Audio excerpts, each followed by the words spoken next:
다양한 분야의 이슈를 과학 기자의 시각으로 들여다보는 사이언스 취재파의 시간입니다. 네, 오늘은 양혜영 기자와 함께하겠습니다. 어서 오십시오. 안녕하세요. 네, 오늘 어떤 소식 준비해 오셨나요? 네, 이 오미크론 대응에 따라서 이 확진자의 동선 확인이 이 스스로 적는 방식으로 바뀌었습니다. 확진자의 기억에만 의존을 해야 하다 보니 방역에 허점이 생길 수 있는 상황인데요. 예. 그런데 국내 연구진이 개인정보를 사용하지 않고도 확진자와 밀접 접촉 여부를 찾아내는 기술을 개발했습니다.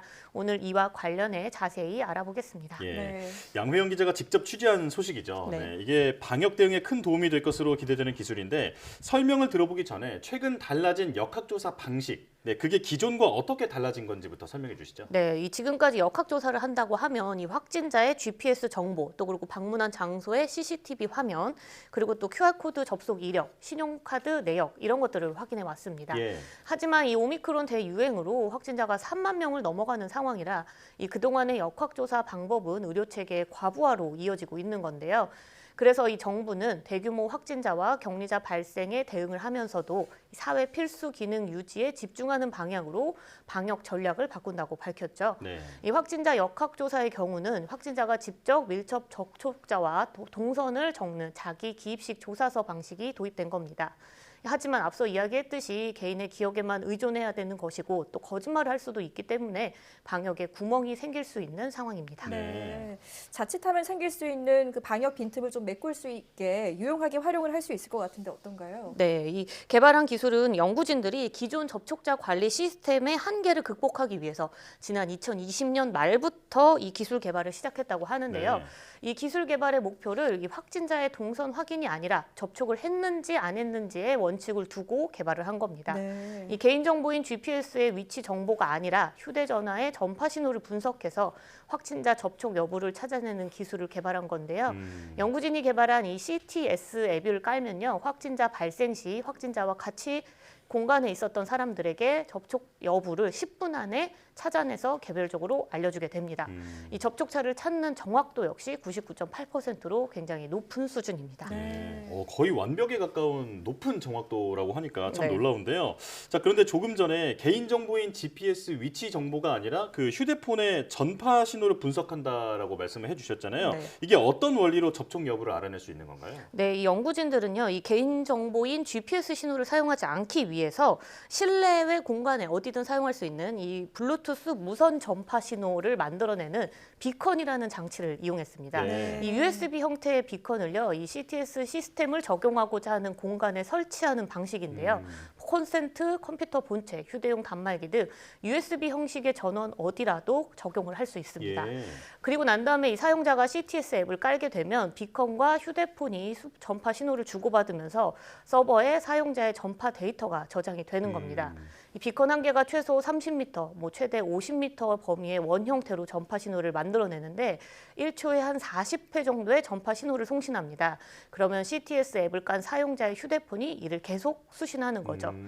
그런데 전파 신호는요, 구조나 벽의 재질, 또 공간 특성에 따라서 서로 다른 패턴을 만들어내는데요. 예. 그래서 비콘으로부터 같은 거리에 있는 같은 공간에 있는 그런 사람들의 이 CTS 앱에는 전파 신호값이 똑같이 기록이 됩니다. 아, 네. 네, 그래서 저장된 정보는 또 숫자로만 기록이 되기 때문에 위치 정보 없이 같은 전파 신호값을 가진 사람들이 밀접 접촉자로 구분이 된다고 보시면 됩니다. 네. 다시 말해서 전파 신호가 일종의 지문 역할을 하는 건데 확진자와 거리상 가까웠어도 만약 벽이 서로 가로막혀 있었다면 밀접 접촉자가 아니게 되는 겁니다. 그렇네요. 네. 네, 보시는 것처럼 물리적 거리보다는 같은 공간에 머물렀다는 걸 이 앱이 구별할 수 있다 이렇게 생각하시면 되는 거고요.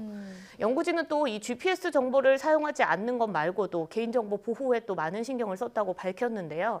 이 CTS 앱에 가입된 정보는 암호화된 ID 형태로 인증용 서버에 별도로 저장을 시켰습니다. 예. 이 사용자가 구분되는 정보가 있는데 네. 이거를 다 암호화된 아이디로 이용을 하는 거기 때문에 특정 개인정보를 관리자는 물론이고 개발자까지 모두 확인할 수 없는 건데요.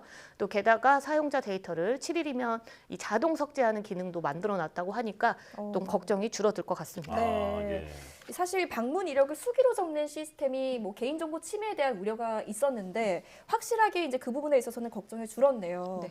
또 실제로 배드민턴 경기가 이루어지고 있는 곳에서 이 시스템이 활용되고 있다고 들었습니다. 네. 경기장 방역 관리는 어땠나요? 네, 제가 취재를 간 날이 사실 평일이었는데도 불구하고 되게 많은 분들이 배드민턴 음. 경기를 보기 위해서 현장을 찾았습니다. 네. 이 뭐 체온 체크나 QR코드 인식과 같은 여느 다중 이용 시설 입장과는 크게 다르지 않은 모습이었는데요. 다만 한 가지, 이 CTS 앱을 설치했다는 앱 첫 화면을 확인하는 것만 달랐습니다. 아, 예. 네, 이 CTS 시스템이 적용된 공간에서는 앱을 켜기만 해도 핸드폰에 이 전파 기록이 남기 때문인데요.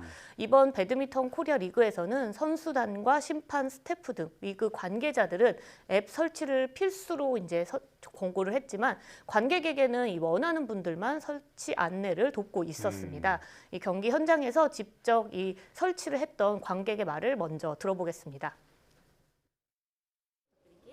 배드민턴 그 관람을 왔는데 그 앞에 포스터가 있길래 한번 설치해보면 어떨까 해서 한번 설명을 읽어봤는데 좀 확진자가 제 옆을 지나갔을 때 좀 바로 확인할 수 있다 그래서 좀 더 안심이 될 것 같아서 한번 설치를 해봤습니다.